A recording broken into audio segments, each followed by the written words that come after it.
the post-coup government after the CIA and US aid and the UK Foreign Office and British intelligence all helped overthrow the democratically elected Ukrainian government in 2014 in the Maidan Revolution. The US and UK diplomats led a sanctions crusade so that European countries and countries around the world would pass sanctions against Vladimir Putin and the Putin inner circle in Russia as punishment for their support for Crimea and eastern Ukraine. This is started in mid-2014. In April 2015, Jeffrey Epstein, in these emails, is using Ehud Barak to connect with Russian officials. Epstein had Ehud Barak meet Sergei Belyakov, Russia's former deputy minister of economic development. So we're once again back to this Clinton Foundation USAID-style economic development, who then invited Ehud Barak to the St. Petersburg International Economic Forum, which is sort of like Russia's Davos. And Epstein, in these emails, advised that this was a chance to reach Putin's advisors.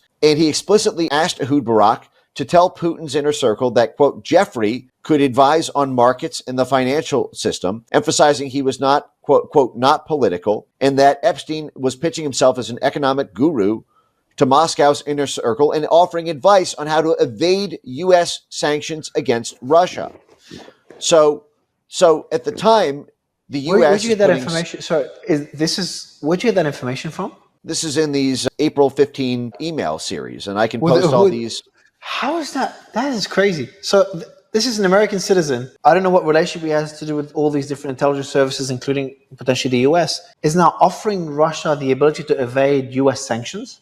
Well, it appears that he's offering the Israelis the ability to evade U.S. sanctions on Russia. But now remember, there was a lot of trade and business between the U.S. and Russia before 2014. Hillary Clinton herself was involved in Uranium One and getting money from the mayor of Moscow involved, with the Bidens and whatnot. If you remember, Barack Obama was pushed by Mitt Romney from the right for being soft on Russia. This was this famous 2012 debate where Mitt Romney accused Obama of being soft on Putin. And Putin said the 1980s called, they want their foreign policy back. And then Barack Obama was caught on hot mic telling Medvedev, quote, tell Vladimir I'll have more flexibility after the election, because they wanted to do these economic deals with Russia, but did not want the political blowback from appearing in public to be seen doing deals with Russia. It's just like there were sanctions on Iran in the 1980s with the arms embargo against Iran. And just as Epstein was, his main client